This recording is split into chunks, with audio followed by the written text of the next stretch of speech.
estén conectados. Le damos la más cordial bienvenida a esta sesión de la estadística y sus aplicaciones, ¿no? Les invitamos, por favor, a que mantengan sus micrófonos y cámaras apagados y en caso de alguna pregunta la pudieran hacer por medio del chat o al finalizar la sesión. Me presento, mi nombre es Martín Torres. Actualmente hago las funciones de apoyo en el área de vinculación y proyectos especiales del CIMAD Unidad Aguascalientes. Y antes de comenzar, quiero invitarles o extenderles la cordial invitación a que puedan participar en la convocatoria de admisión de nuestro programa Especialidad en Métodos Estadísticos en su modalidad semiescolarizada y en su modalidad a distancia, ¿no? Les platico un poco de este programa. Este programa, la especialidad en métodos estadísticos, tiene más o menos ya 20 años, tantos años que se instaló aquí en la unidad Aguascalientes, y precisamente es un programa profesionalizante, ¿no? Nos gusta decir que es un programa de estadística, digamos, para no estadísticos, para no matemáticos. Es realmente un programa de estadística para todos aquellos que requieren precisamente tener la habilidad para manejar este tipo de metodología, porque lo requieren para su trabajo o para hacer temas de investigación. Este programa tiene un año de duración, 2 semestres, se divide en 8 módulos, 4 módulos que nosotros le llamamos de tronco común, en donde veremos algunas asignaturas como pudiera ser estadística para la investigación, algo de inferencia, algo también de análisis multivariado en la cuestión de datos, y ya lo que pudieran ser 4 módulos de especialización. Uno con salida terminal en estadística social, otro con aplicaciones en industria, otro en lo que es bioestadística y por supuesto en ciencia de datos. Esto último en modalidad en línea. Como les comento, esta especialidad en métodos estadísticos la tenemos en programa semipresencial, precisamente esperemos ya que la parte de salud nos permita tener alumnos en nuestras instalaciones, y sería con horarios de viernes en la tarde, viernes de 5 a 9 de la noche, y sábados de 9 a 1, y en modalidad en línea, modalidad a distancia, en donde realmente el alumno tiene acceso a una plataforma específicamente realizada por el centro de investigación para que precisamente pueda tener acceso a todo lo que es la información, todo lo que son los apoyos académicos y todos los apoyos didácticos para poder llevar sus clases, y además se cuenta con clases sincrónicas, es decir, nunca están solos, siempre va a haber una clase acompañada de un doctor, de un investigador CIMAD y un monitor que estará dando seguimiento a todo lo que son dudas y comentarios. Las fechas importantes para este programa.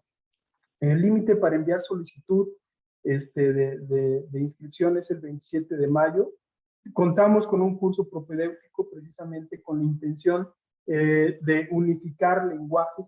En este caso, sabemos que posiblemente quien más consume este tipo de producto, son gente que se dedica precisamente al área económica, al área social, economistas, sociólogos, epidemiólogos, biólogos, etcétera, etcétera, etcétera.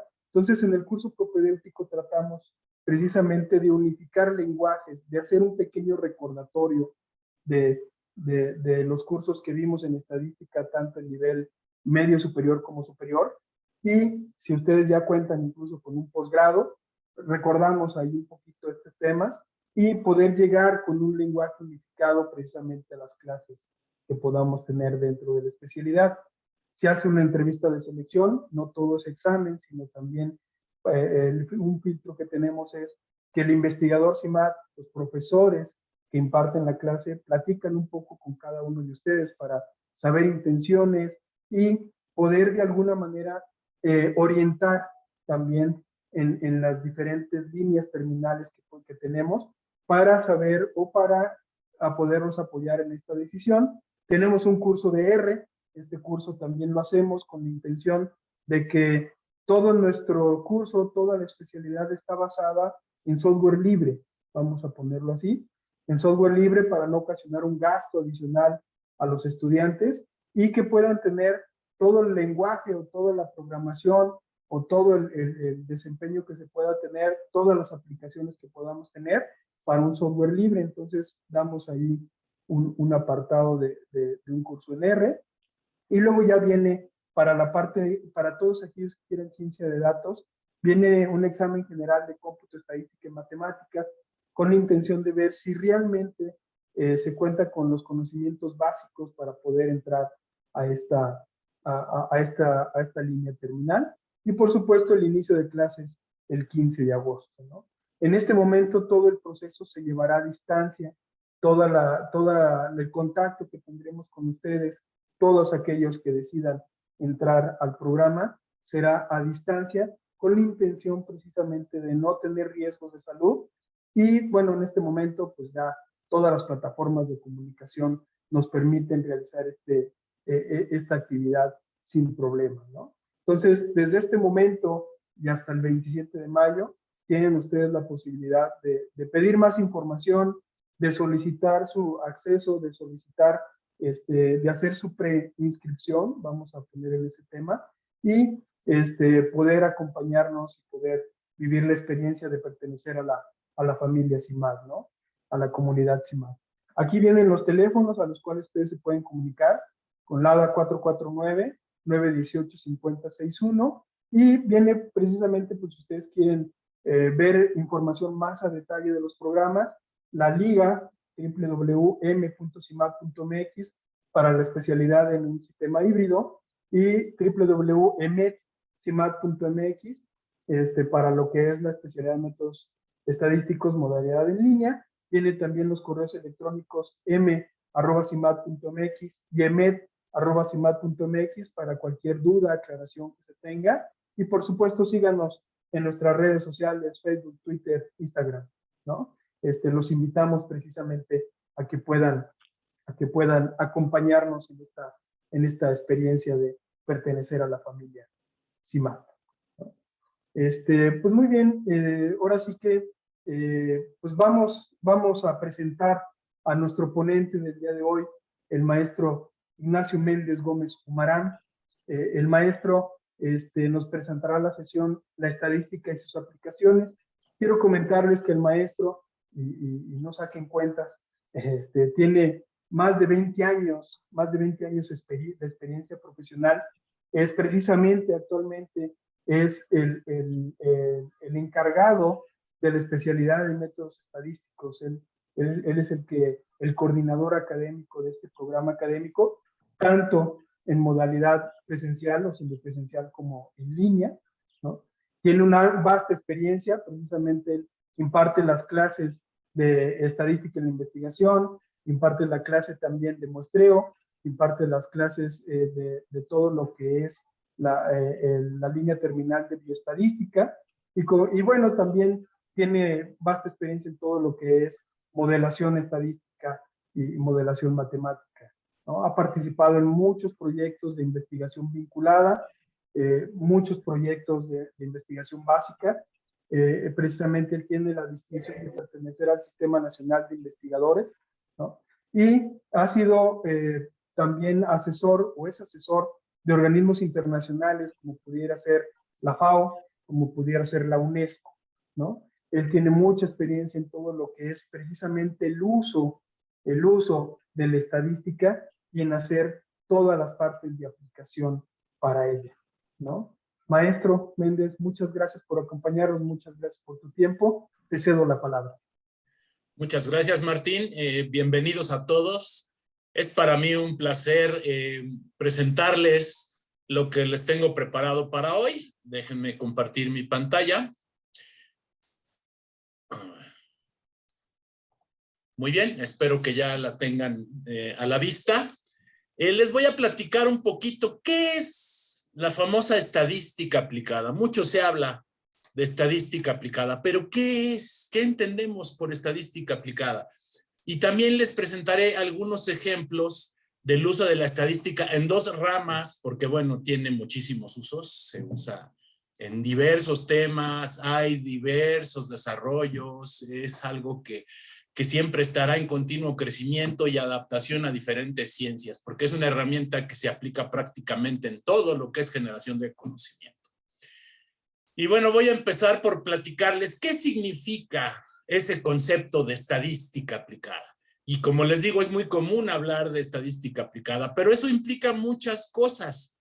Primero tenemos que entender que tiene mucho que ver con la generación de conocimiento del mundo que nos rodea, y ese conocimiento del mundo requiere de cierta certidumbre. ¿Cómo garantizamos que ese conocimiento que adquirimos realmente nos hable de lo que sucede en la realidad? Que tanto nos acercamos a la realidad. Es una de las cosas fundamentales.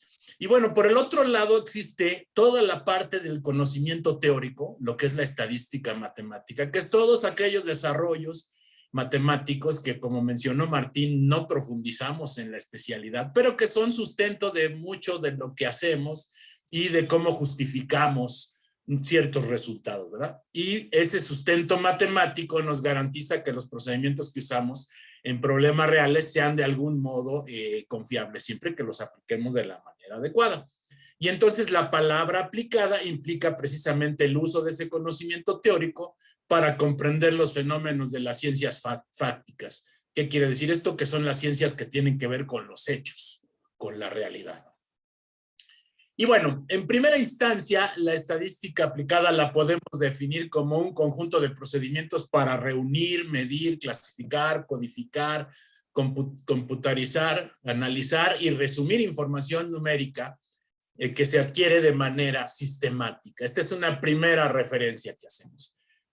Pero bueno, este conocimiento nos permite procesar la información de los fenómenos que observamos de diversas áreas y entenderlo para tomar decisiones. Si nosotros colectamos información de la mejor manera posible y la procesamos adecuadamente, podremos tomar decisiones con cierta seguridad, con poca probabilidad de equivocarnos, que es lo que muchas veces buscamos en estos procedimientos.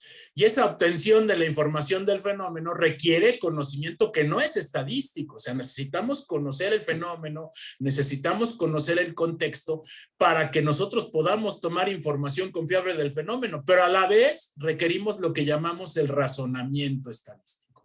Y ese razonamiento estadístico es un pensamiento que tiene que ver con cómo obtengo información válida. No tiene tanto que ver con la parte matemática, tiene mucho más cuestiones de lógica y de entendimiento de esa parte no estadística. Entonces es una mezcla entre qué tanto sé del fenómeno, pero además con criterios estadísticos tratar de obtener la información de mejor manera. Y esa mezcla del conocimiento no estadístico y a la vez el uso del razonamiento estadístico para validar esa información que obtenemos es lo que llamamos el diseño estadístico.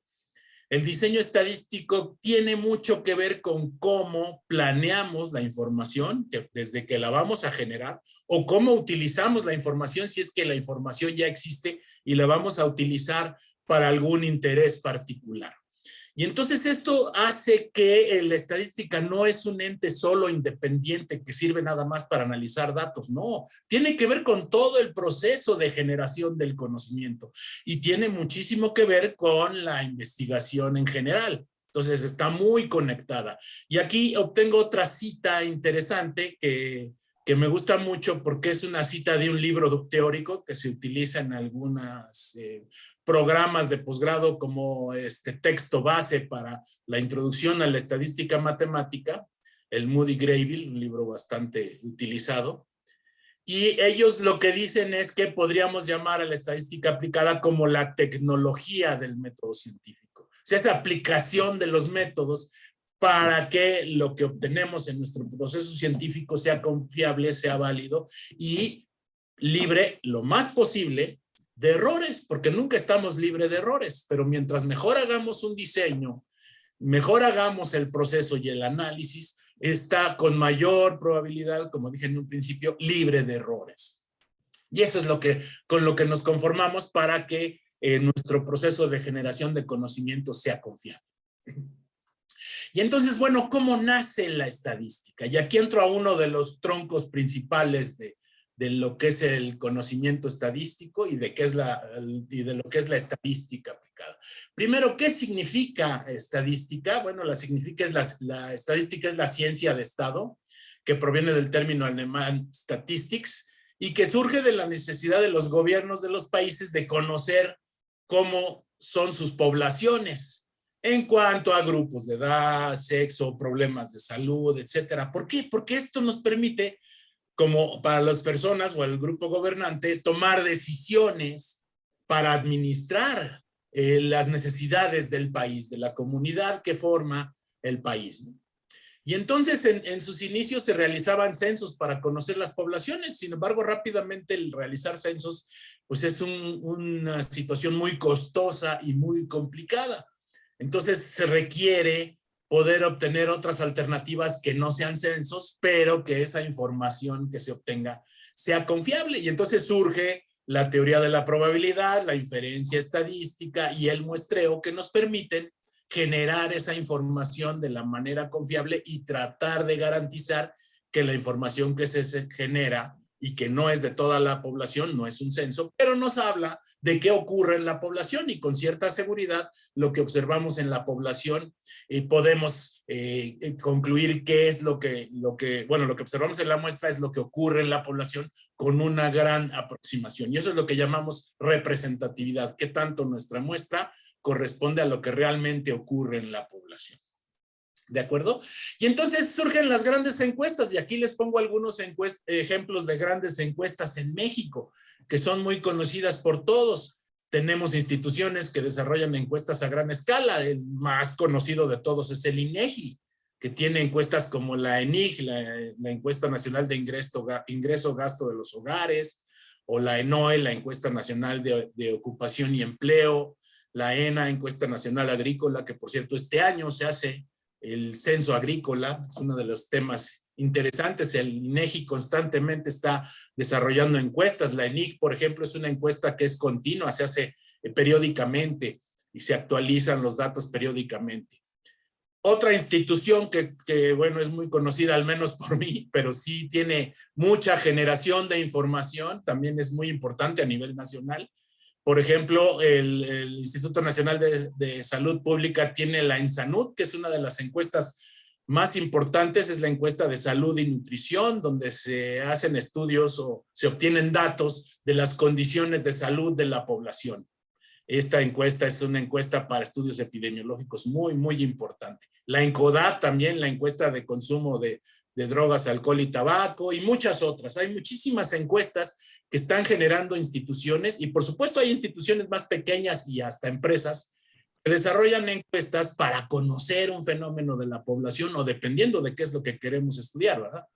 Pero se generan muchas encuestas. Además hay otras instituciones y organizaciones que utilizan la información de estas encuestas con diversos propósitos. Por ejemplo, está el Coneval, que es el que hace la política de evaluación de los programas sociales y las políticas, por ejemplo, el combate a la pobreza, y tiene algunos otros temas muy interesantes. La CONAPO, que tiene que ver con cuestiones demográficas, el INE con cuestiones electorales, y bueno, las secretarías de Estado, dependiendo de sus áreas de injerencia, también ocupan encuestas para tomar decisiones, los gobiernos estatales, etcétera.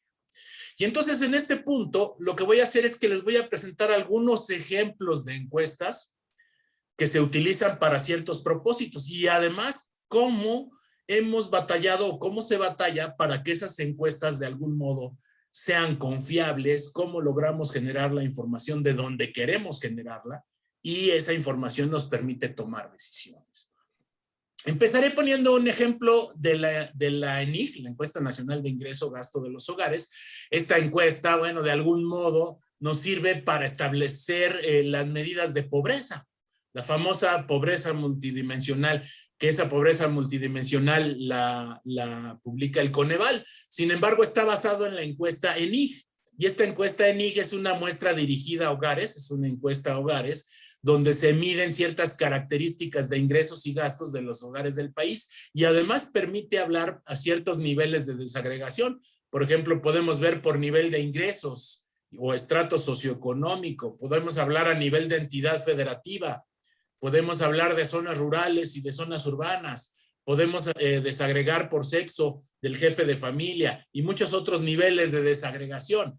Entonces, esa información está ahí, se está generando constantemente. ¿Cómo la aprovechamos? Por supuesto, tenemos que entender cómo se generó esa información. No es nada más ir a la encuesta, tomar los datos, analizarlos y ya. Necesitamos entender cuál fue el proceso que nos permitió generar esa información y si entendemos ese proceso, la podremos utilizar de la manera más eficiente. Y entonces aquí están, por ejemplo, algunos resultados. Voy a presentarles algunos resultados de los temas que les platicaré para que vean qué se obtiene de ese tipo de estudios. Y aquí tenemos las famosas mediciones de la pobreza. Este es el caso del 2020. Y podemos ver, por ejemplo, que la población con ingreso inferior a la línea de pobreza está entre el 14% para el 2018 y 17% en 2020, o sea, se incrementó ligeramente. Igual pasó con la población de ingreso inferior a la línea de pobreza por ingresos. Ahí la de arriba es pobreza extrema y la segunda es el concepto de pobreza, línea de pobreza general. Y bueno, tenemos del lado las gráficas, y esa es una cosa interesante. La estadística suena muy elaborada, pero las gráficas son la forma más visual de representarlas y que permiten comunicar lo que queremos sin tanta complicación. Por ejemplo, aquí en la gráfica veo la pobreza. Ahí está la gráfica representada, ¿no? 41.9 a 43.9, un incremento del 2%. La pobreza extrema también, un incremento de 1.5. Por supuesto, esos incrementos es lo que nos da la estimación puntual. No sabemos si esa diferencia es estadística significativa o no, pero sí nos da un comportamiento del parámetro. Y luego esa pobreza se mide por ciertas vulnerabilidades que llamamos, ¿no? La vulnerabilidad por carencias sociales, ahí también se ve que esa vulnerabilidad aparentemente tiene una reducción. La vulnerabilidad por ingreso aumentó ligeramente y el no pobre y no vulnerable se mantiene más o menos constante. Y abajo aparecen lo que definimos como carencias sociales, lo que llamamos el rezago educativo. ¿Qué tanto tienen acceso a la educación? Los rezagos por servicios de salud. ¿Tienen servicios de salud? O sea, ¿son beneficiarios de algún programa de salud? Las carencias por acceso a la seguridad social, los retiros, ¿no? La calidad de los espacios de vivienda, o sea, qué tanto tienen una buena condición de vivienda, si tienen servicios básicos como agua, luz, o el acceso a la alimentación, que es uno de los más delicados, ¿verdad? Porque ahí pues ya afecta la salud de las personas. ¿De acuerdo? Muy bien, este es un panorama muy general, pero les voy a presentar algunos otros ejemplos donde el CIMAT ha estado muy involucrado en el proceso. Y entonces, por ejemplo, les voy a poner el estudio de la encuesta nacional sobre la recepción del estado de cuenta Afore. Este fue un estudio que contrataron a CIMAT para evaluar si los beneficiarios de las cuentas Afore recibían su estado de cuenta, ese era el principal objetivo, pero además qué tanto saben sobre el Afore, ¿no? Entonces aquí describo el objetivo: conocer aspectos relacionados con la recepción y la percepción de los cuentavientes, todos aquellos que tienen cuenta Afore. Y aquí la unidad de observación, o qué es lo que medimos, eran los cuentavientes. Y tenemos cuentavientes a nivel nacional. Entonces la CONSAR nos dio acceso a la información de todas las Afores que existían en ese momento. Entonces en 2014 había 12 Afores y lo que querían era que tuviéramos una muestra con representatividad nacional. Entonces nosotros nos dimos a la tarea de calcular muestras. Entonces generamos un tamaño de muestra por Afore. Decidimos que fueran 384 por Afore. Como la muestra era dirigida a los listados de beneficiarios, esa muestra era suficiente para un error. Se calcula un error de estimación del 5%, considerando una no respuesta del 30%. Para esa no respuesta del 30%, la muestra planeada sube a 549 por Afore. Y entonces las entrevistas totales planeadas, aquí tenemos que son 6,588. Entonces realizaron un poquito más, 6,676 cara a cara. Se realizaron otras tantas con el mismo tamaño de muestra con entrevistas telefónicas y además 812 en empresas. Se buscaron también beneficiarios en empresas y en total tenemos 14,064 entrevistas. Pero obviamente nosotros tuvimos que seleccionar muchísimo más para poder encontrar a los beneficiarios. ¿Por qué? Porque aunque nosotros tengamos el listado de los cuentavientes, no todos los cuentavientes están a la hora de ir a buscarlos. Entonces hay una pérdida en esa selección de la muestra. Para llegar a tener esta muestra, tenemos que tocar muchísimo más puertas.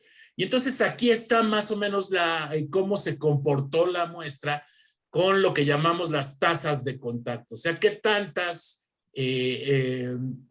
veces o en qué proporción de puertas tocadas encontramos a los cuentavientes que queríamos entrevistar. Y entonces vean que la tasa de contacto, que es la primera columna, pues en promedio es del 18%, bastante baja. Algunas Afores tienen mejor tasa de contacto que otras, Profuturo es de las mejores, Pensionista es la mejor, pero hay otras que no. Por ejemplo, la de Banamex o la de Azteca, esos tenían muy mala tasa. Y bueno, algunas de las hogares que tocamos sí identificaban a la persona que se buscaba porque se iba a buscar el nombre del cuentaviente. Sí lo identifican, pero no está. Y en algunas, porque en el caso de las llamadas, el teléfono incorrecto o fuera de servicio, o en total el contacto no efectivo. O sea que aunque llegamos y sabían del cuentaviente, pero a final de cuentas no pudimos encontrar a nadie, ese fue alrededor del 8.2%. Y entonces con la muestra que tenemos, viene la parte de los resultados. Los resultados que tenemos, por ejemplo, ¿cuántos de estos declararon haber recibido su estado de cuenta? Entonces aquí tenemos cuál es el porcentaje de personas que declararon haber recibido su estado de cuenta por Afore. Alrededor del 60%, algunos más, algunas menos, pero más o menos ese fue el total de 61.1%. Los que no recibieron su estado de cuenta, ahí vemos la numeración, alrededor del 34%, y hay un 4.7% general que no sabe si le llegó a su estado de cuenta o no, no tiene ni idea. Pero más grave aún, que muestra el desconocimiento de la población. Aquí tenemos en esta tabla de abajo, estamos cruzando a la Afore a la que pertenecen, que es la que aparece en la columna de la derecha, o sea, son los renglones, de la izquierda, perdón. Y los que son las columnas es lo que nos respondieron. Entonces se les preguntaba, ¿usted a qué Afore pertenece o con cuál Afore está registrado?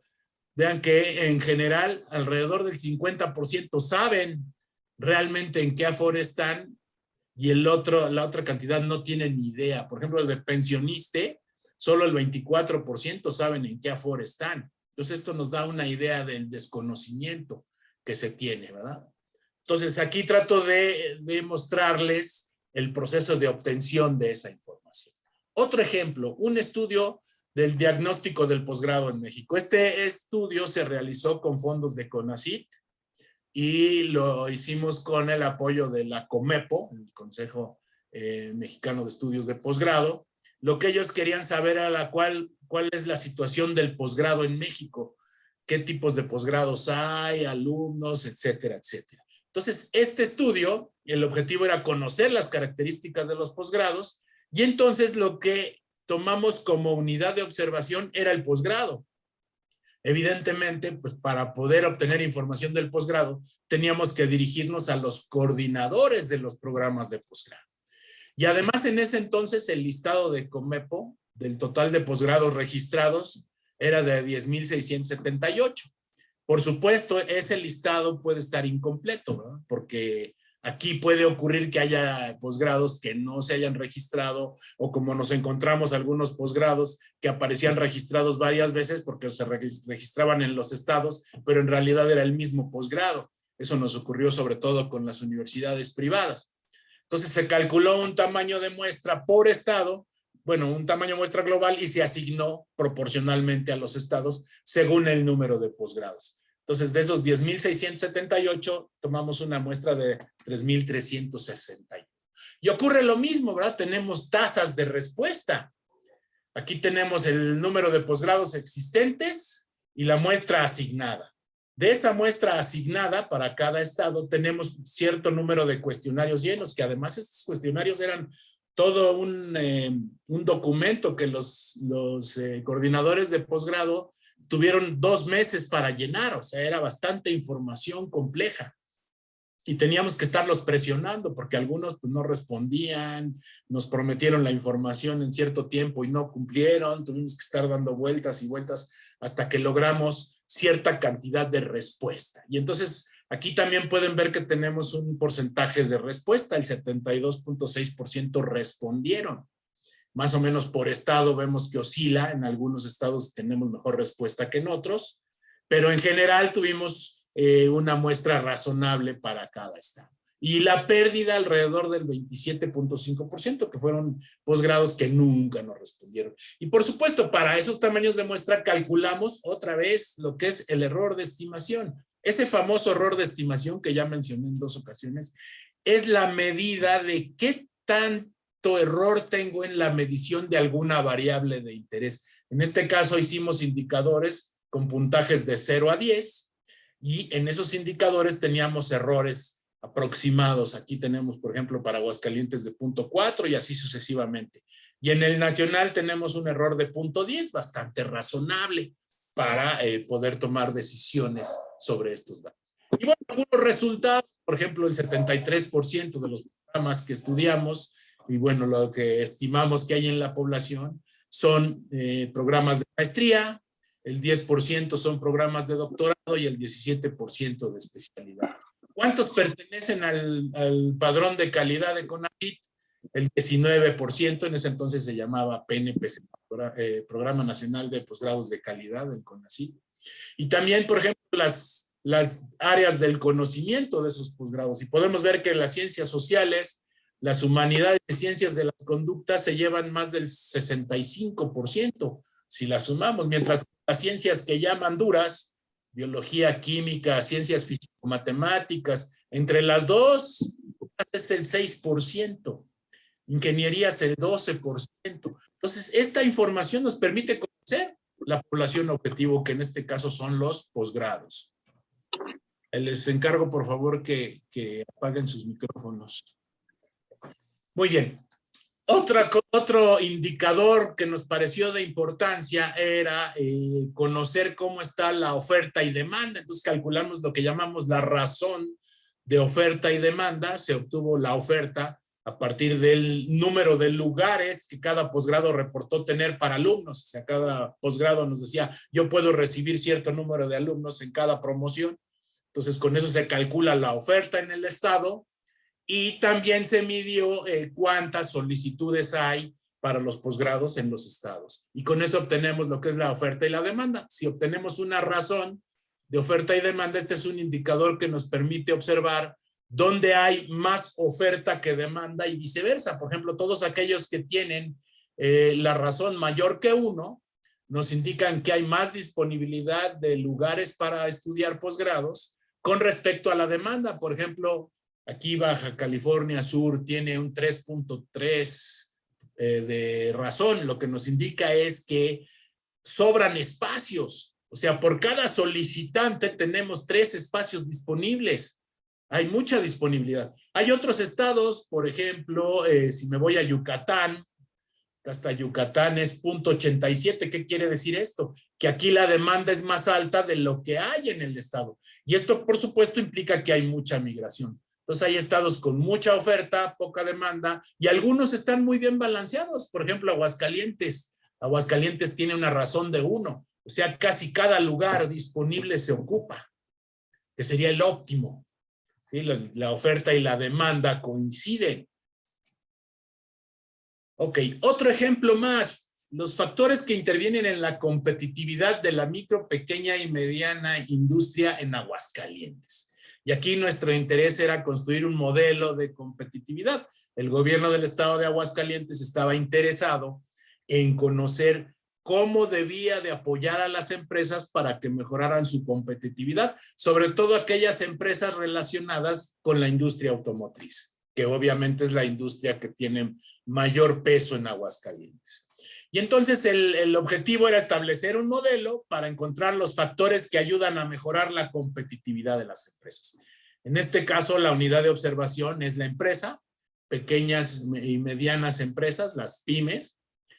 La representatividad, bueno, era para las empresas de autopartes y metalmecánica del estado de Aguascalientes. Y lo que hicimos fue captar, también se hizo un instrumento bastante complejo, un cuestionario bastante complejo, y se obtuvo información de 86 empresas del estado de Aguascalientes.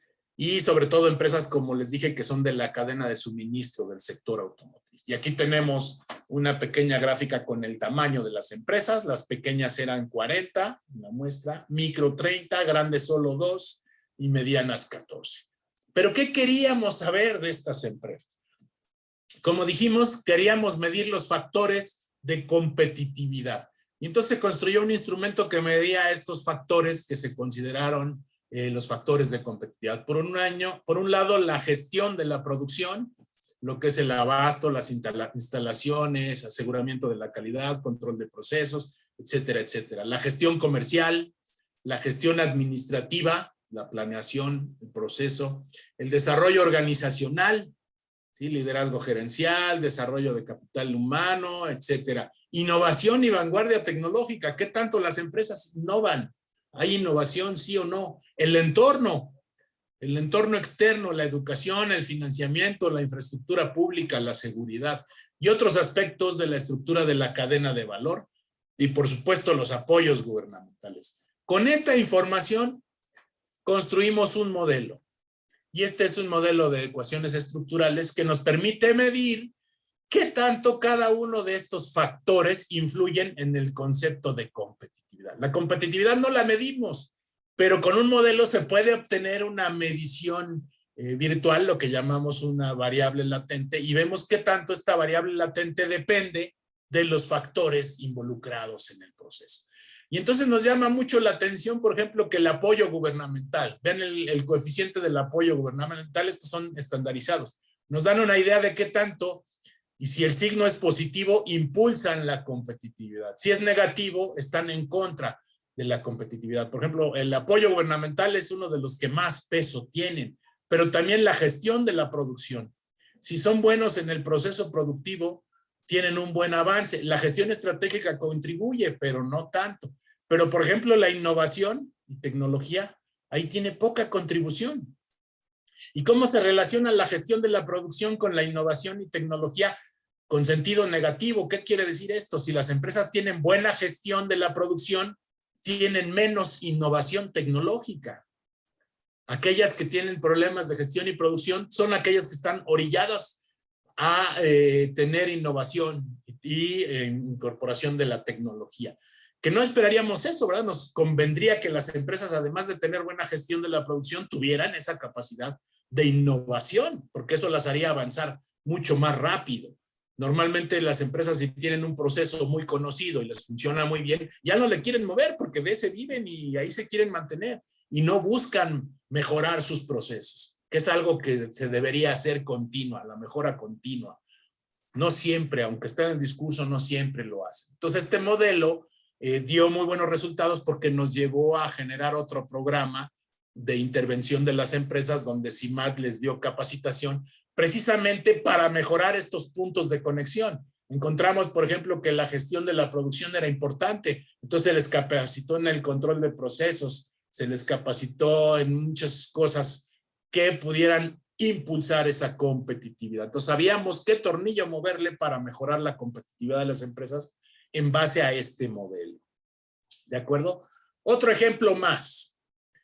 Un estudio de perfil y grado de satisfacción de los turistas, que es uno de los temas que les interesa mucho a los gobiernos. ¿Cómo mido el turismo en mi estado? Entonces, este proyecto fue un proyecto que se realizó con fondos sectoriales de CONACYT, de esos fideicomisos que ya no existen. Ese fondo sectorial aportó dinero y el gobierno del estado de Jalisco aportó dinero para que se hiciera un estudio de perfil y grado de satisfacción de los turistas y además que estimáramos la afluencia y el gasto total. ¿Qué tantos turistas llegan al estado? ¿Y qué tanto gastan? ¿Qué tanta derrama? Siempre les interesa cuánto dinero dejan los turistas en el estado como derrama económica. Y por supuesto, muchos estados dependen mucho del turismo. Jalisco tiene muchos ingresos por turismo, pero no es el principal factor. Entonces, este estudio tenía como objetivo, como ya mencioné, conocer el flujo de turistas y el gasto turístico y además identificar aquellos factores que influyen en la satisfacción del turista. ¿Cuál era la unidad de observación? El turista, individual o en grupo. Y la representatividad era para el estado de Jalisco y utilizamos 5 tipos de destinos, porque no es lo mismo un destino de playa que un destino de ciudad, que un pueblo mágico o que un pueblo religioso, ¿verdad? Entonces tuvimos que generar 5 tipos de destino y hacer algunos partes de los cuestionarios específicos para los tipos de destino. Y entonces el primer problema aquí era cómo localizo a los turistas. Ahí sí estoy en serios problemas porque no tengo un listado de turistas. No existe, ni siquiera sabemos quién va a llegar y quién no va a llegar. ¿Cómo identifico al turista? Entonces, lo primero que hicimos fue identificar posibles puntos de muestreo. ¿Qué son esos puntos de muestreo? Los lugares donde los turistas llegan. Entonces, esos puntos de muestreo pueden ser los hoteles, pueden ser los restaurantes, pueden ser los atractivos turísticos, que pueden ser naturales, pueden ser históricos. Hay muchos puntos donde podemos encontrar a los turistas. Y además, para seleccionarlos, seleccionamos puntos de muestreo, esos puntos de afluencia, y lo que hicimos fue aplicar un procedimiento que hemos denominado de poblaciones móviles, que es una tecnología que hemos impulsado mucho aquí en CIMAT y que nos ha dado muy buenos resultados. Y en esos puntos de muestreo hicimos jornadas de 4 horas, y en esas jornadas de 4 horas se contaba el flujo de personas y se aplicaba una cédula filtro. La cédula filtro servía para identificar quién es turista y quién no es turista. Y con eso, el conteo y la cédula filtro, se puede calcular la probabilidad de encontrar al turista en ese punto de muestreo en esas 4 horas de jornada. Y con eso podemos construir cuántos turistas hay en el estado.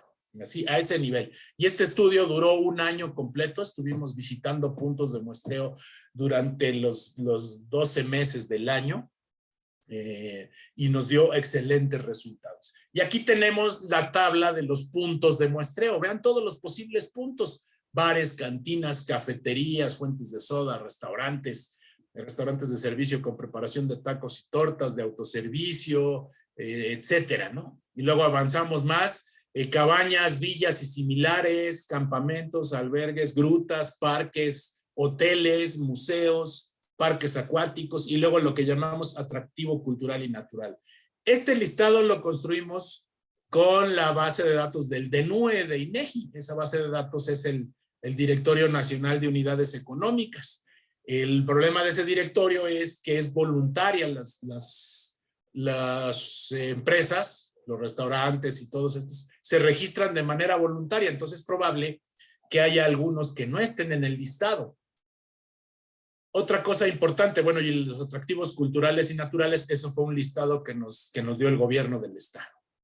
Entonces, con estos además podemos medir el tamaño del establecimiento. En ese mismo DNUE tenemos el número de empleados del establecimiento. Pues hay establecimientos que tienen de 0 a 5 empleados, de 6 a 30 y de 30 y más. Y con eso establecimos el tamaño. Y además, según el tipo de punto de muestreo, consideramos la intensidad de la visita de turistas. O sea, hay puntos donde hay poca afluencia de turistas, que le pusimos intensidad baja, puntos donde hay mediana afluencia de turistas y puntos donde hay alta afluencia de turistas. Entonces sabemos que en los lugares de alta intensidad es más probable que encontremos turistas. Entonces tratamos de concentrar la muestra en esos puntos, sin dejar fuera los otros, porque eso es parte de lo que nos requiere la estadística. Necesitamos tomar una foto completa de toda la ciudad. Y entonces aquí están los puntos de muestreo, el porcentaje observado de puntos de muestreo. Como pueden ver, los de baja afluencia hay muchos más, baja, mediana también hay muchos, y los de alta afluencia son pocos. Y aquí está el número de personas ocupadas, esto lo llamamos estratos, los grupos son estratos, y luego distribuimos la muestra de puntos, seleccionamos 1,233 puntos, y los distribuimos con una proporción expresamente concentrada en aquellos puntos que consideramos de alta afluencia, pero que también tuviera que ver con la cantidad del número de puntos. Esto es parte del diseño de la muestra. Y aquí tenemos el cálculo del número de puntos de muestreo y las entrevistas esperadas por punto de muestreo. En los puntos de baja afluencia, esperábamos que en 4 horas, cuando mucho, pudiéramos encontrar una entrevista en 4 horas. O sea, en un lugar con poca afluencia. En uno media esperábamos alrededor de 8 entrevistas por las 4 horas y en uno de alta afluencia hasta 16 entrevistas en esas 4 horas. Todo esto es parte de la planeación. Esto no está escrito. Esto lo tenemos que pensar nosotros. Y como ven, mucho de este razonamiento no es estadística teórica. Es entender el fenómeno y pensar cómo puedo hacer para obtener la información de la mejor manera posible y que me dé resultados reales de los turistas en el estado. Entonces es parte del arte que hay que aprender.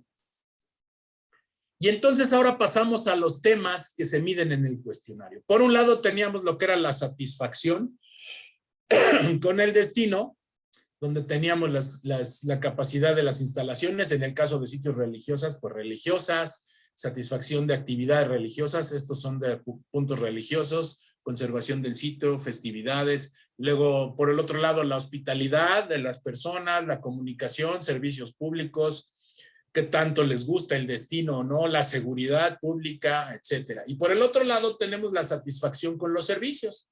Y ahí está el hospedaje, las vías de acceso, los servicios de alimentos y bebidas, agencias de viajes, culturales, deportivos. Aquí hay deportivos de ciudad y deportivos de playa, de montaña y bosque, porque también hay destinos que son para visitar zonas naturales, servicios deportivos en selva o en bosque, salas de reuniones, porque mucho del turismo que va puede ser turismo de reuniones y centros nocturnos, entre otras cosas.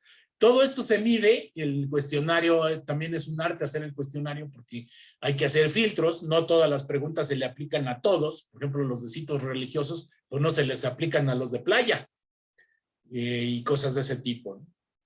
Y entonces aquí ya tenemos la muestra final por tipo de destino. Ahí tenemos los lugares que llamamos metrópoli, Guadalajara, Tlaquepaque, Zapopan y Tonalá, lo que llamamos ciudad media, Chapala, Ciudad Guzmán, lo que llamamos pueblos mágicos, que son los que están registrados como pueblos mágicos, los religiosos, San Juan de los Lagos y Talpa, y los de sol y playa, que era Puerto Vallarta, y al sur de la costa de Jalisco, que le llaman Costa Alegre.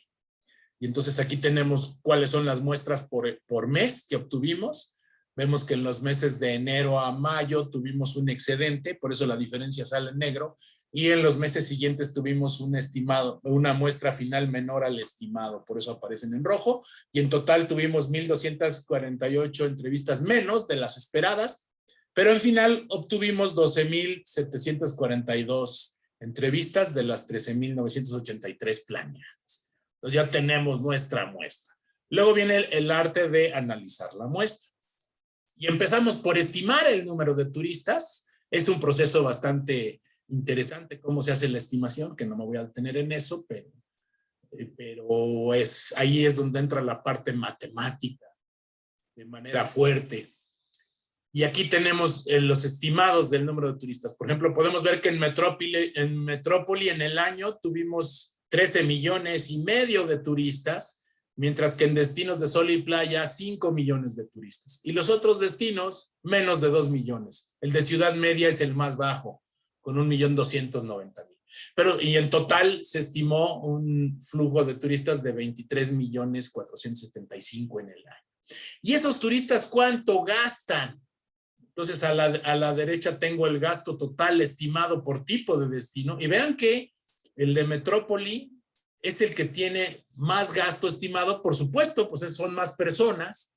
En Metrópoli aquí son en miles, entonces tenemos 32,802 millones de pesos gastados en Metrópoli, 22,001 millones de pesos en sol y playa y los demás son de 6,400, 6,100 y 4,500 millones para cada zona. Y si lo separamos por el gasto promedio por persona, vean el gasto en sol y playa, resulta ser que los turistas que van al sol y playa son los que gastan más en promedio y los que gastan menos es Metrópoli. Lo que pasa es que la derrama en Metrópoli es muy grande porque el número de turistas que va a Metrópoli es mucho.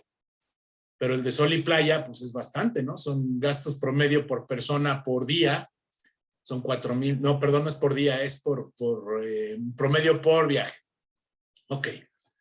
Entonces vean cómo esta información permite tomar decisiones en cuanto a cuál es la derrama económica en temas de ingreso de las personas que dan servicios, de los establecimientos que dan servicios y del número de personas que fluyen, que también nos da una idea del movimiento de las personas.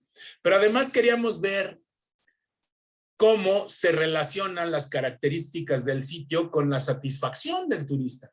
Entonces aquí tenemos otro modelo de ecuaciones estructurales. Este se ve diferente porque está hecho en otro paquete, pero la idea es básicamente la misma.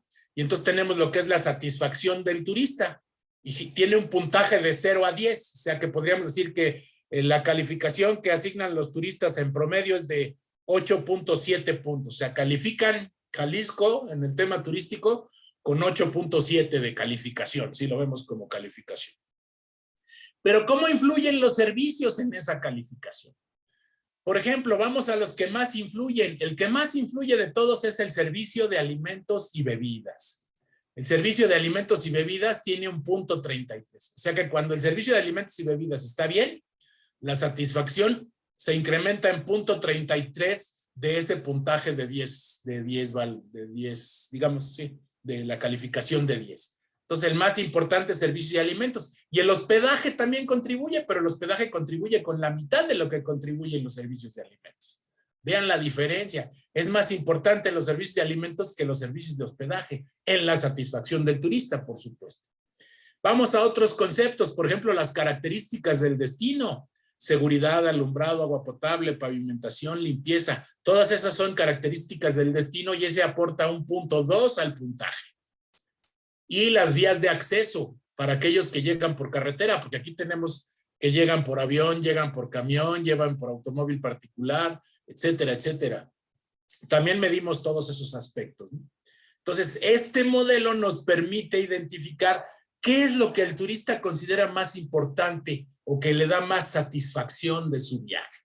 Por ejemplo, incluimos los servicios de comunicación, teléfono, internet, accesibilidad al sitio, y este contribuye poco, claro, porque ahora ya todo el mundo trae celular. Entonces, el aporte de eso es muy, muy poco a la satisfacción.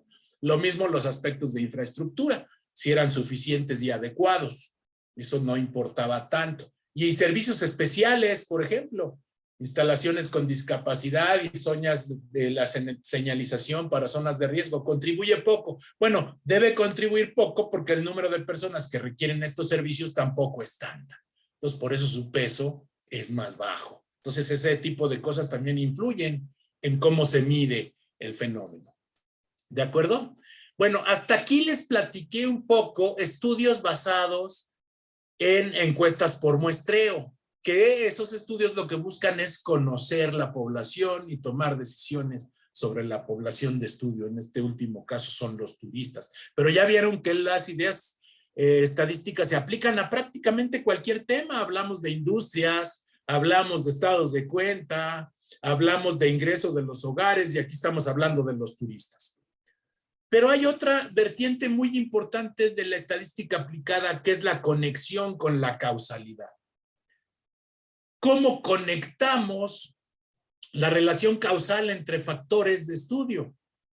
En este tipo de estudios, normalmente los llamamos estudios comparativos. Se requieren al menos 2 grupos o unidades de estudio, que representan 2 poblaciones, por supuesto, donde el factor causal, que es el que nosotros queremos atribuirle una cierta característica, o sea, ese factor causal va a modificar a los elementos de estudio, debe de estar de manera diferencial en esos grupos, o sea, presente en un grupo y ausente en otro grupo. Por ejemplo, un tratamiento médico, el famoso placebo. Tenemos un conjunto de personas con una cierta condición, a unos se les da el tratamiento médico, a otros se les da el placebo, que no tiene el ingrediente activo, y se compara si el medicamento hace la diferencia. Ese es un estudio típico causal, pero hay en muchos temas. Aquí les voy a poner ejemplos de distintos temas. Entonces, aquí la importancia de los estudios comparativos es que no exista una diferencia adicional entre los grupos. La única diferencia debe de ser si está el factor causal presente o no.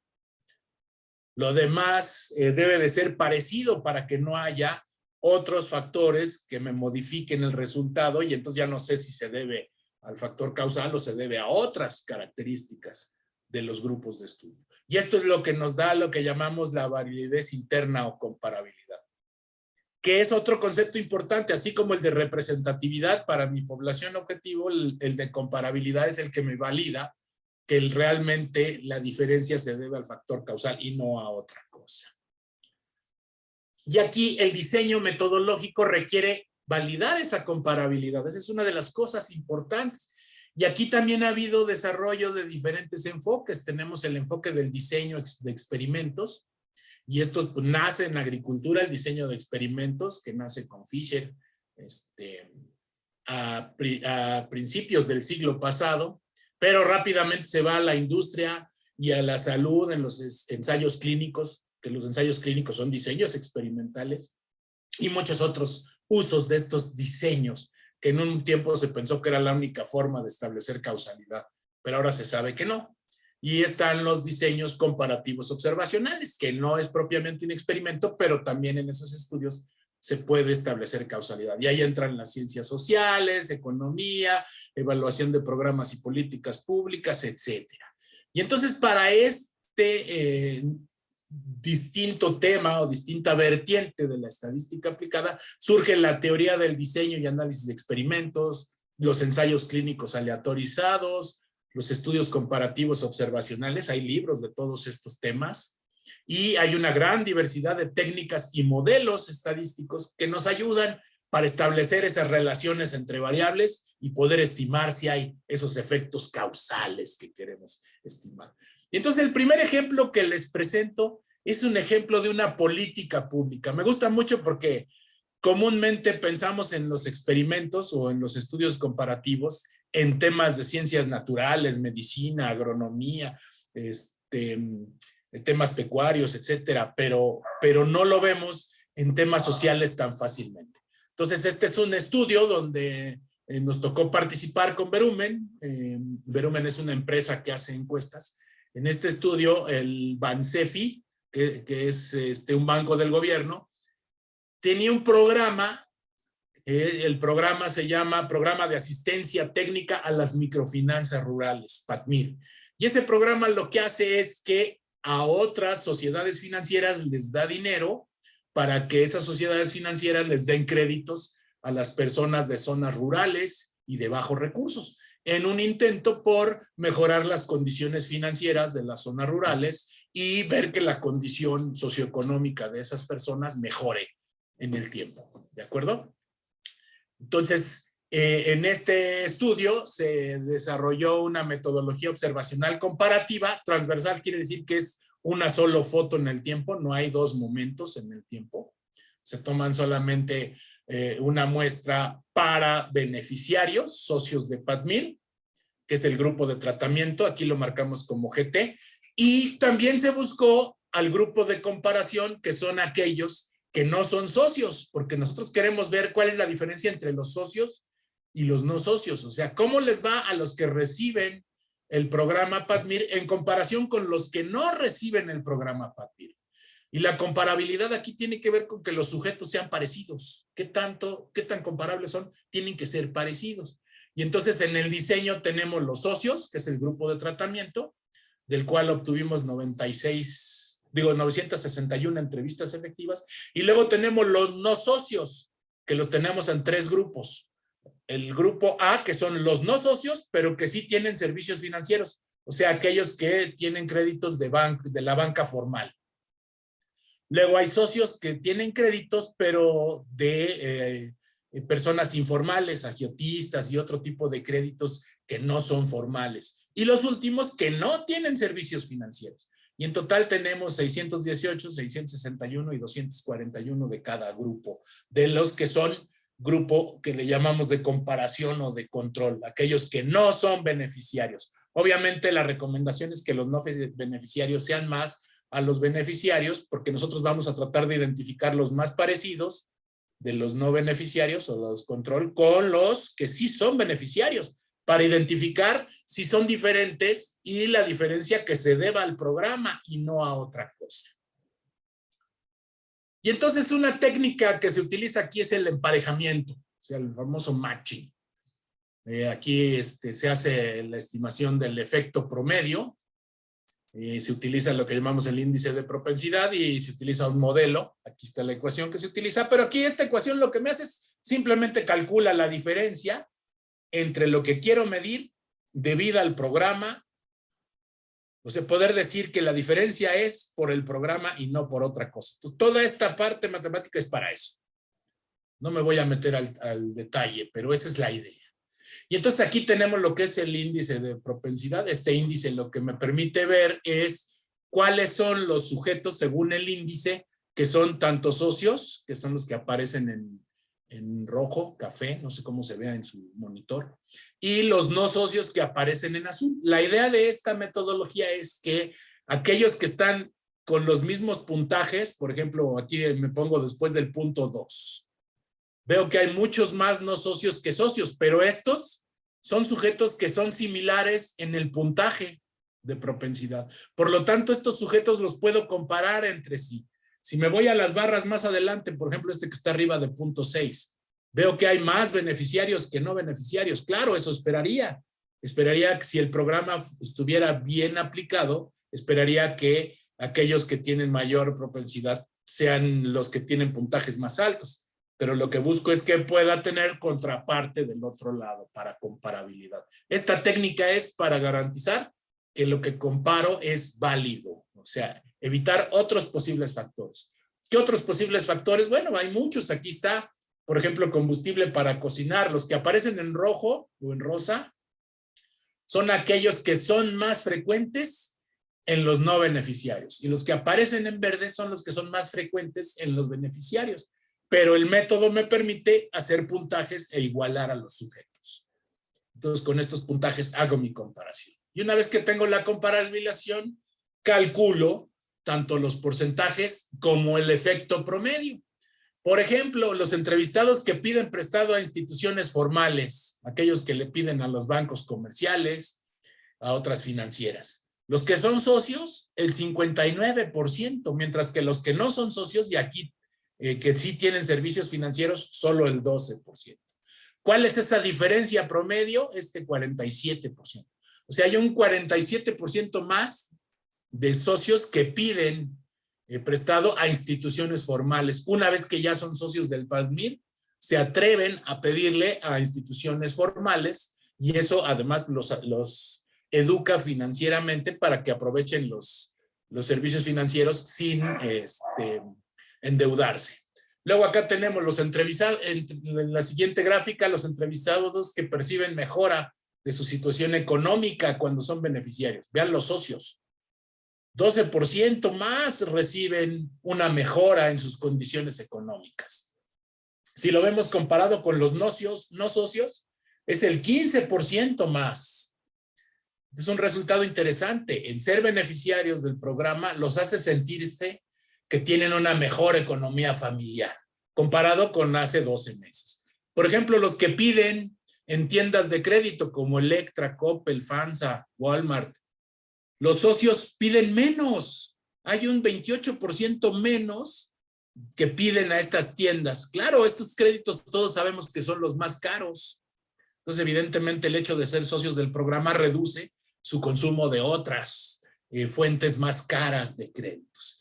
Y las que piden prestado para desarrollo, o sea, invertir en un negocio, en un cultivo, comprar animales, en educación, también se incrementa, 16% con respecto a los no socios que sí tienen servicios y un 27% contra los que tienen servicios financieros informales. Vean claramente el efecto del programa.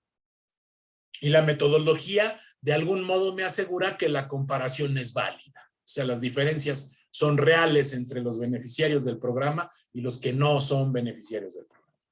Otro ejemplo. Un estudio que se realizó para las características de la población durante la pandemia. Este estudio lo realizó el Instituto Nacional de Salud Pública. También nos tocó colaborar en este estudio. En este estudio el objetivo era conocer la evolución de la población en los hogares con y sin presencia de COVID.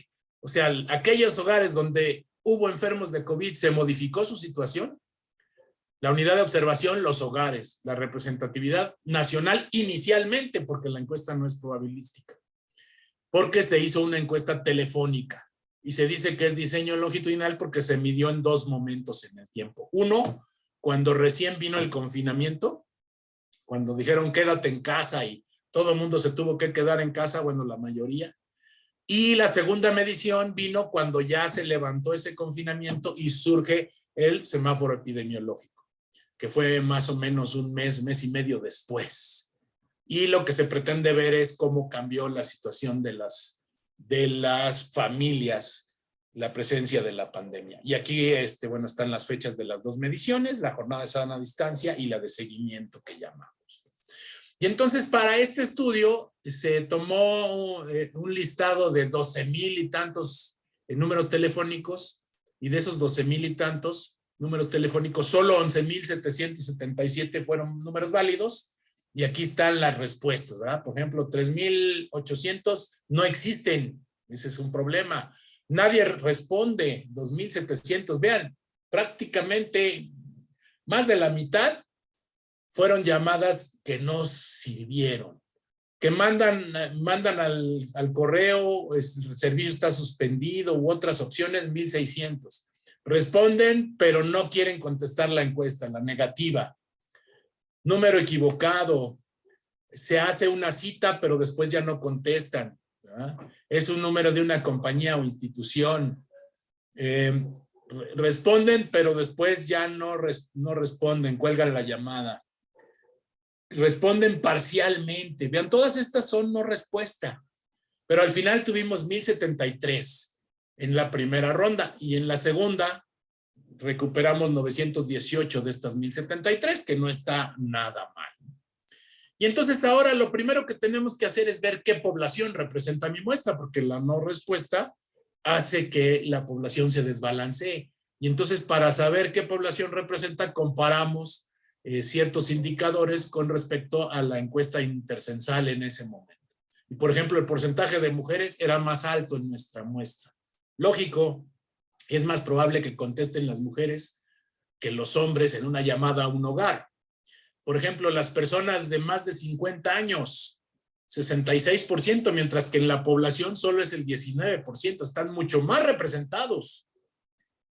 Que tienen vivienda propia, el 78%, cuando en la población es el 67%. Personas con licenciatura o mayor grado de estudio, 42%, y en la población es 18%. El número de hogares, bueno, hogares con más de 3 cuartos para dormir, también 44%, bastante más. Y luego servicios, ¿no? Servicios de agua dentro de la vivienda, electricidad y el promedio del número de habitantes. Como pueden ver, la muestra está muy cargada a población con mejores condiciones socioeconómicas y de mayor edad. Entonces tenemos que tener esto en mente cuando analizamos los resultados, porque ya no es aplicable a la población nacional. No es la población nacional la que está en la foto. Es una población con características de mejores condiciones económicas y de mayor edad. Y entonces aquí están algunos resultados. Por ejemplo, se les preguntó si algún miembro de la familia, esta es la segunda barra aquí, si algún miembro de la familia perdió su trabajo. Durante el confinamiento, 27% de los hogares reportaron que el miembro perdió. Y ya en el seguimiento hubo un 10 adicional. Reducción del ingreso en los hogares, 63.7% tuvieron de reducción del ingreso en la primera etapa. 9.6 adicional en la segunda. Luego, por ejemplo, consumo de cigarros. Aquí, al parecer, el número que reportaron un incremento y el número que reportaron decrementos son parecidos. 24 menos, 20 más. Se reduce un poquitito el consumo, lo que implicaría que a lo mejor tiene que ver con el ingreso, ¿no? El consumo de alcohol al parecer se reduce. 38.9% dijeron que consumían menos, mientras solo 11.9% dijeron que consumían más. El azul representa a los que dijeron que lo mismo, ¿no? Ok, aquí, ¿cómo identifican las medidas de prevención? Por ejemplo, el uso de cubrebocas, el 72% identificaban el uso de cubrebocas. Y esto fue muy al inicio de la pandemia. Luego los que lavarse las manos por más de 20 segundos, quédate en casa, son los más reconocidos. Y luego vienen los demás, ¿no? Sana distancia, el uso de gel antibacterial, etcétera. Hay muchos otros que se reducen. El 83% identifican 3 o más medidas de mitigación. Y aquí, por ejemplo, un modelito que se obtuvo con esta encuesta que decía el tiempo que dedican a descansar. Y se les preguntó, antes de la pandemia, ¿cuánto tiempo dedicaban? Hoy, en el confinamiento, ¿cuánto tiempo dedican? Y en la segunda muestra, en el seguimiento, ¿cuánto tiempo dedican? Entonces vemos que antes de la pandemia, los hombres y las mujeres dedicaban menos tiempo a descansar, sobre todo las mujeres menos que los hombres. Vino la pandemia y todos subieron, tanto hombres como mujeres, y hay un incremento significativo. Estas tablas no las voy a interpretar al detalle, pero sí dicen que hay un incremento. Y luego en el seguimiento se reduce en ambos grupos, pero sigue siendo mayor que lo que se tenía antes de la pandemia. O sea, seguían dedicando más tiempo a estar sentados o descansando que en actividad. Por el otro lado tenemos el tiempo de exposición fuera del hogar. Antes de la pandemia, pues el tiempo de exposición fuera del hogar, aquí tenemos antes y durante el confinamiento en mujeres y en hombres. Nos vemos que, por ejemplo, en hombres de 20 a 59 años se incrementó notoriamente, ¿sí? El tiempo de fuera de casa, mientras que en los mayores de edad se mantiene casi igual. Claro, porque era la población más vulnerable, entonces se exponían menos.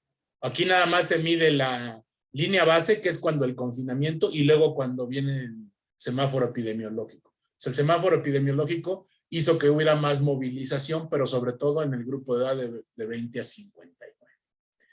Otro ejemplo, el último ejemplo que les voy a platicar de estudios de este tipo. Este es un estudio también del Instituto Nacional de Salud Pública. Este es un estudio que fue un ensayo clínico aleatorizado. Pero en este ensayo clínico lo que se medía era si les daban leche fortificada Liconza a niños menores de 2 años que son beneficiarios del programa de abasto social. Entonces, lo que pasaba es que la leche Liconza tenía un producto que se repartía, pero decidieron fortificarlo con minerales y vitaminas, y entonces querían ver el efecto de esa fortificación en la presencia de anemia en niños menores de 3 años, en el ejemplo, ¿no? La unidad de observación eran los niños beneficiarios de Liconza, y la representatividad son beneficiarios a nivel nacional, pero también necesitábamos no beneficiarios para poder comparar. Perdón, no es cierto. Son beneficiarios con el tratamiento mejorado y beneficiarios con el tratamiento tradicional. Entonces, el tradicional, que es grupo control, se llamaba Liconza, y el grupo mejorado o fortificado se llamaba Tenutre. Aunque para las personas que recibían la leche, no sabían si era uno o el otro. Simple y sencillamente, los que sabían eran las lecherías que repartían. Las 7 lecherías recibieron el tratamiento y 5 el control. Y lo que hicimos fue tomar muestras de niños de cada grupo. Los 340 niños de tratamiento y 340 niños del grupo control. En la edad basal de 12 a 18 meses. Con esa edad inician. Y se hacen 3 mediciones al momento de implementar el programa, al año y a los 2 años. Ese es un estudio de seguimiento. Y aquí tenemos un modelo. Este modelo es bastante interesante, pero no me voy a detener a ver el modelo. El modelo me dice muchas cosas, pero si yo represento este resultado con una gráfica, bueno, aquí tengo la parte del modelo donde veo cuáles son grupos diferentes. Al inicio, el promedio de hemoglobina en sangre, este es hemoglobina en sangre, era igual en los 2 grupos, y conforme aumenta el tiempo, se hace mayor la hemoglobina. Pero resulta que con la edad también crece. Entonces se incluye la edad en el modelo. Y aquí presento la gráfica del efecto del programa. La línea azul representa el promedio de hemoglobina en sangre para los niños de Liconza. Al principio, si se fijan, los promedios de hemoglobina eran iguales. Al año ya se separan, pero no son estadísticamente diferentes. Los intervalos se traslapan, pero a los 2 años, claramente los que recibieron el fortificado tienen mayor promedio de hemoglobina en sangre que los que no recibieron el fortificado. Hay un efecto del programa. Pero esto es hemoglobina promedio en sangre. Pero ¿qué pasa para lo que llamamos anemia? La anemia es, con esa hemoglobina, si está muy abajo, los declaramos anémicos. Entonces hicimos un modelo para anemia. Este es un modelo, obviamente es distinto porque la variable es distinta. Esta es una categórica. Pero hacemos exactamente lo mismo. Comparamos las probabilidades de tener anemia. Vean cómo la probabilidad se reduce conforme avanzamos en el tiempo de observación. Y la gráfica es completamente distinta. Porque aquí lo que vemos es que esa prevalencia o probabilidad de padecer anemia se reduce con el programa y con el tiempo. Y vemos claramente que el Tenutre tiene un avance muy rápido en el primer año. O sea, sí se reduce la probabilidad de anemia en el primer año, pero después, en el segundo año, en la etapa 3, ya casi se vuelven a empatar. O sea, los que no recibieron leche fortificada también se recuperan y tienden a ser parecidos ya cuando tienen más de 2 años. Entonces vean cómo la gráfica me dice mucho del modelo sin presentar el modelo. Hasta aquí los ejemplos. Voy a cerrar. Entonces la estadística aplicada es un tema en expansión. En la actualidad hay diversidad de temas y de hecho se ha diversificado la estadística en diferentes aplicaciones y entonces hemos oído hablar de temas como biometría, bioestadística, econometría, psicometría, sociometría, evaluación de impacto de programas, etcétera. Todas estas son estadística aplicada. Epidemiología también es estadística aplicada. Todas esas son estadística aplicada. Entonces, la percepción de la estadística aplicada es muy importante para nosotros. Un autor muy interesante, Joel Best, describe 3 disposiciones mentales de cómo percibimos y asimilamos las estadísticas. Primero tenemos el ingenuo, que son personas que comúnmente consideran que saben poco y por lo tanto su acercamiento es muchas veces de aceptación. No cuestionan porque sienten que no saben. El cínico son personas que sospechan de las estadísticas, pero además saben que son medios para manipular y entonces las utilizan perversamente para manipular con fines particulares. Y luego tenemos el último, que es el crítico, que son aquellos que reciben las estadísticas de manera atenta y razonada y evitan extremos, o sea, no aceptan de entrada completamente, pero tampoco lo rechazan como los cínicos, ¿no? Y entonces intentan evaluar las características y distinguir lo que son buenas estadísticas de malas estadísticas. Y esos críticos entienden que aunque una estadística sea muy buena, nunca será perfecta, pero nos puede servir, que eso es lo importante. Aquí está la cita de Joel Best, Them Lies and Statistics. Y entonces, bueno, en general, lo que les quiero decir es que como la estadística se ha convertido en un tema de uso cotidiano y de cultura general, todos necesitamos tener un entendimiento mínimo de lo que es la estadística para poder entender esa información que pulula en el ambiente y poder usarla de manera crítica. O sea, ser crítico significa tener la capacidad de evaluar la estadística y poder utilizarla e interpretarla de manera apropiada. O en su defecto, si no sirve, si es mala, pues desecharla. Entonces, la recomendación es aquí, seamos críticos. Gracias. Bueno, aprovecho un poquito para mencionarles que mucho de este pensamiento estadístico es lo que tratamos de transmitirles en nuestra especialidad. Cordialmente los invito a que se inscriban. Hemos tenido personas, alumnos de muchos tipos, de muchos orígenes, y la mayoría terminan muy contentos y muchas veces se vuelven a acercar a nosotros para que les ayudemos con proyectos o para que los asesoremos. Nos hemos enterado de algunos que consiguen promociones en sus trabajos después de haber sido alumnos de la especialidad, mejoran sus habilidades y mejoran su desempeño. Entonces, creemos que es un programa muy, muy bueno que les puede ser de gran utilidad. Muy bien, pues aquí, Martín, te devuelvo la palabra. Muchas gracias, maestro. Agradecemos tu participación, ¿no? Si alguien tiene por aquí una pregunta, desea participar, pueden abrir sus micrófonos. Mientras me adelanto un poquito por acá, el profesor Galindo tiene una pregunta. Dice, maestro Méndez, en el tema de creación de software para programas de generación de datos para manejar estadística, ¿Cuál es el porcentaje de las instituciones de educación superior mexicanas en la participación del mercado actual? En caso de presentar discrepancia con los datos de una ONG internacional respecto a la publicación del gobierno basado en alguna institución nacional, ¿cómo se resuelve?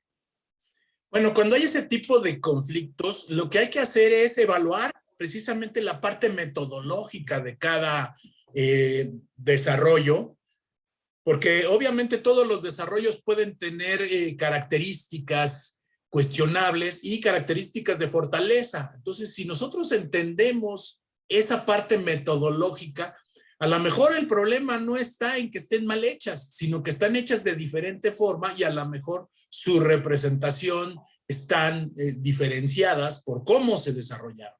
Entonces, muchas veces puede ser eso. Eso no quiere decir que los dos estén mal o que los dos estén bien. Pues claro, puede ser que uno esté mal y el otro bien, pero también puede ocurrir que tengan diferencias metodológicas importantes y por lo tanto no coincidan. Ahora, una encuesta en general tiene variaciones. Es inevitable que una encuesta tenga variaciones. Lo importante es que esas variaciones sean pequeñas y las podamos controlar. Eso es lo que nos da confianza en el uso de los resultados de una encuesta o de un estudio. No sé si con eso queda clara la pregunta. Gracias, maestro. Aquí tenemos otra. Dice, ¿cree que su conocimiento interdisciplinario de la estadística le ayuda en la aplicación de herramientas estadísticas tradicionales de un área a otras donde no lo son? Evidentemente, eso para mí ha sido una gran oportunidad. Precisamente el hecho de estar en una disciplina y después brincar a otra disciplina me ha dado esa oportunidad de conocer técnicas que se usan en un área y que después pueden ser aplicables a otra. Y eso da mucha oportunidad de nuevos métodos aplicados a temas distintos. Por supuesto, que también con lo que me he topado es que si me llevo una nueva técnica, una disciplina donde no la conocen y no están acostumbrados a ella, pues le tienen cierto miedo, cierto resquemor y muchas veces la rechazan. Me pasó en un artículo que trabajé con gente de salud pública, donde aplicamos un modelo de ecuaciones estructurales como los que acaban de ver, y una revista en Estados Unidos nos lo rechazó 3 veces, bueno, 3 veces nos lo regresó hasta que nos lo rechazó. Y todo era porque no entendían bien la parte del análisis. Nos fuimos a una revista inglesa y esa, después de 3 vueltas, finalmente lo aceptó. Pero lo que ocurría era que no entendían la técnica y decían, ¿por qué aplican esa técnica? Y el motivo estaba muy claro, pero costó trabajo convencerlos y al final pues lo aceptaron, ¿no?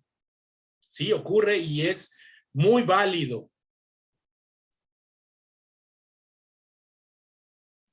Gracias, maestro. Una más, por aquí el ingeniero Altamirano nos dice, ¿se requiere bases matemáticas para tomar la especialidad?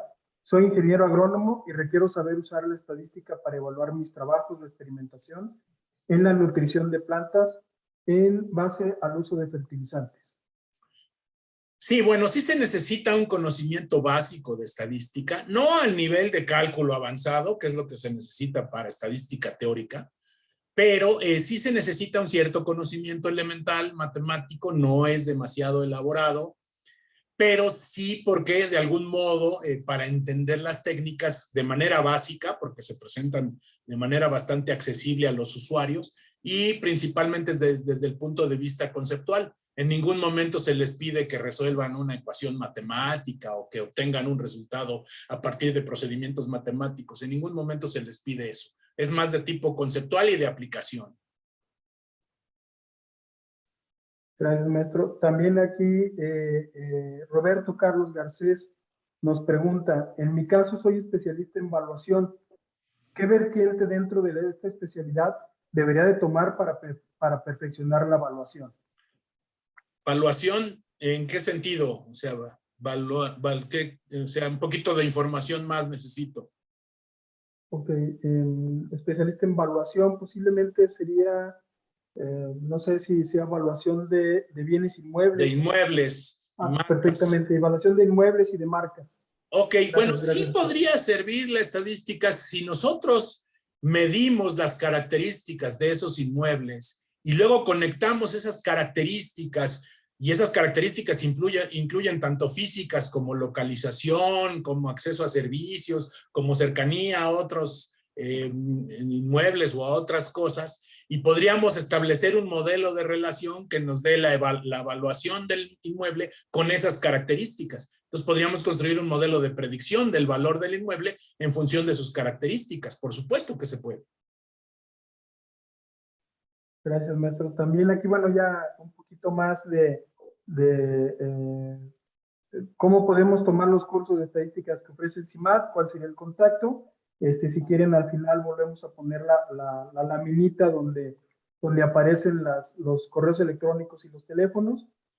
También aquí Armando Gabriel nos pregunta sobre la retícula de asignaturas. También pongo ahorita en un momento lo que son las páginas y los contactos. Mercedes Armira nos pregunta, para un estudiante de matemáticas aplicadas, ¿en qué asignatura deberíamos centrarnos más para poder después enfocarnos en estadística aplicada?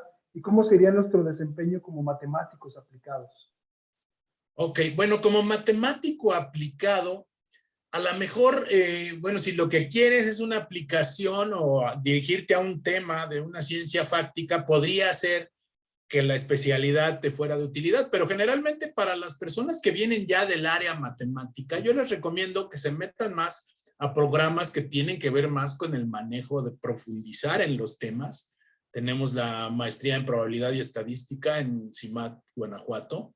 Es una maestría con alto nivel, con reconocimiento internacional. Se las recomiendo para aquellos que vienen de la formación matemática. Para aplicación, cuestiones de aplicación, se tendrían que ir a algún tema de aplicación. ¿De acuerdo? Aquí en la especialidad, a lo mejor para algunos alumnos que tienen algún tema, podríamos encauzarlos en algún problema aplicado, pero yo pienso que les convendría más meterse a la parte teórica y avanzar un poquito más, ya que traemos la formación matemática. Este programa de especialidad, como les dijo Martín al inicio, está pensado para personas de formación no matemática, pero que requieren la estadística para sus disciplinas particulares. Perfecto, gracias, maestro. Las demás preguntas son básicamente, ¿dónde? El costo de la especialidad. El costo de la especialidad es de 67,000 pesos todo el programa, pero existe un programa de estímulos, le llamamos estímulos porque tiene que ver mucho con la cuestión de desarrollo de ahora sí que de los promedios y de cómo les va académicamente hablando. Entonces el costo es de 67,000 pesos, pero hay la posibilidad de acceder a ciertos estímulos para precisamente acceder a un tipo beca, ¿no? Que pudiéramos llamar por ahí. ¿Se requiere hacer examen de admisión? Sí, también en la presentación inicial lo vimos. Ahorita, si no por mensaje, les mando lo que podrían ser los ligas donde pueden encontrar ustedes la información para que estén al pendiente de las fechas, cronogramas, etcétera, etcétera, y puedan hacer su registro con tiempo. No sé si tengan alguna otra pregunta.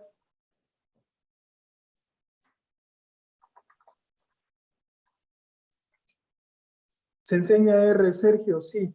De hecho, el programa está hecho, todo el programa está hecho precisamente para utilizar software libre en su mayoría y precisamente lo que se utiliza por aquí es R. Incluso hay un propedéutico en R precisamente para unificar o tener este primer contacto con R en caso de que no se tenga y poder unificar conocimiento. Georgina Sánchez, ¿es presencial, especialidad o en línea? Tenemos las dos modalidades. Tenemos la modalidad presencial y tenemos la modalidad en línea.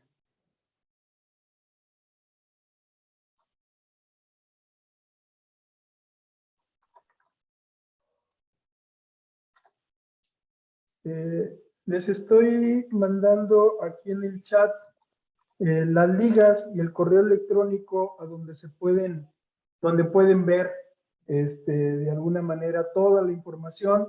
En este caso de la, digamos, la especialidad presencial o semipresencial, que es de fines de semana, es www.me.cimat.mx y el correo electrónico donde pueden pedir precisamente más información es m@cimat.mx.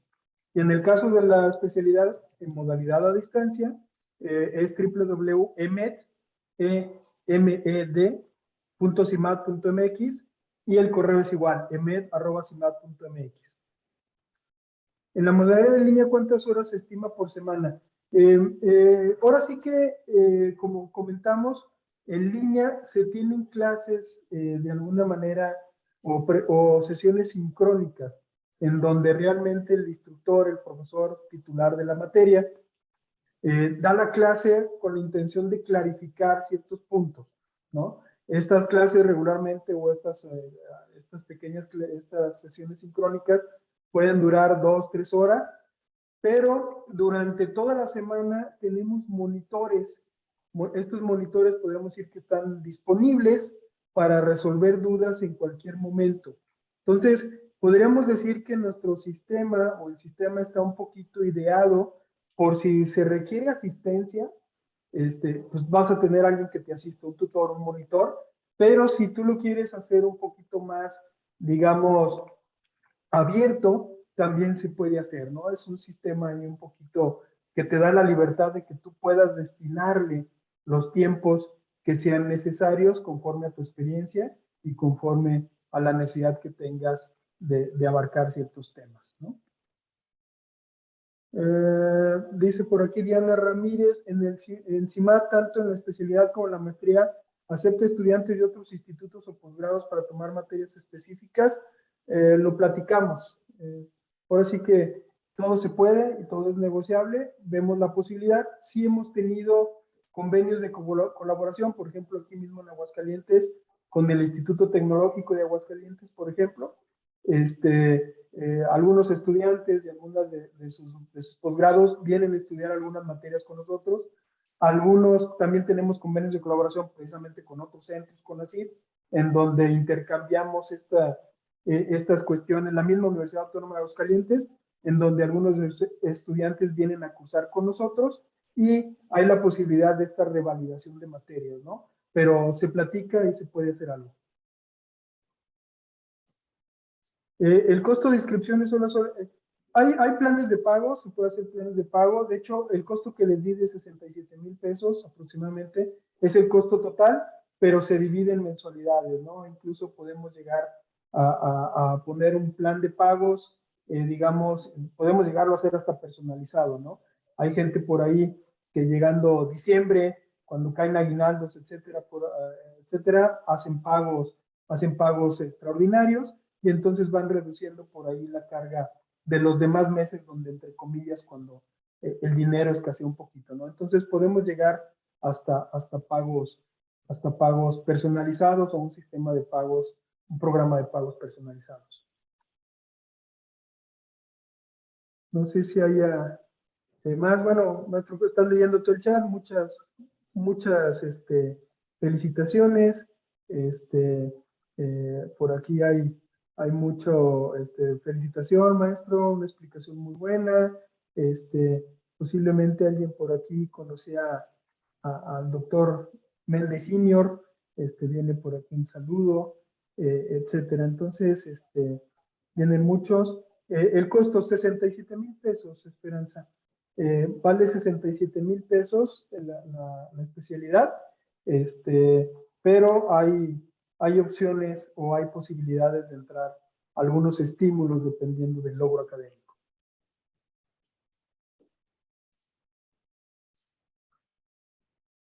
No sé si alguien más tenga alguna duda, aclaración. ¿Todo bien? ¿Cuánto dura la especialidad, Georgina? Dura 12 meses, dura un ciclo escolar. En este caso es un ciclo escolar. La especialidad empezaría por ahí del mes de agosto y termina hasta junio, julio del siguiente año, del 2023.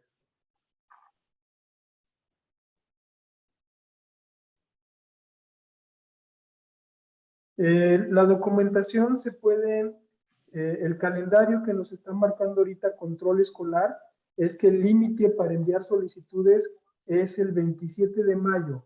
27 de mayo del 2022, Roberto, es el límite que tenemos. Y en este momento no tenemos pensado abrir una maestría virtual o en línea, ¿no? Todavía no la tenemos planificada así. Sí hay una propuesta, pero dependemos desafortunadamente de la Secretaría de Educación Pública para la cuestión de rebores y permisos y del mismo CONACYT. Entonces, sí hay una propuesta, pero no vemos que pueda salir este año. Entonces, en este año no tendremos maestrías, digamos, en línea. Lo único que tenemos en línea es la especialidad.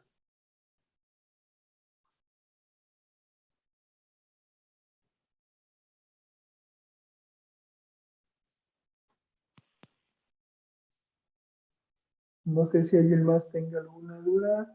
O al contrario, Virginia, estamos para servirte. Gracias por su atención y estamos para servirles. Pues si no hay nada más, agradecemos la presencia de todos, agradecemos el tiempo que nos dedicaron y Luis Sánchez me dice aquí, ¿existe el semestre de inicio en enero? No, Luis, fíjate que siempre empezamos ciclo escolar normal, los agostos, ¿no? Regularmente los agostos. Bueno, sí, pero el teléfono.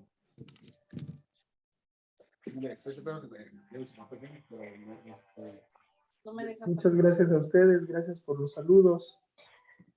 Gracias. Maestro, muchos saludos para ti.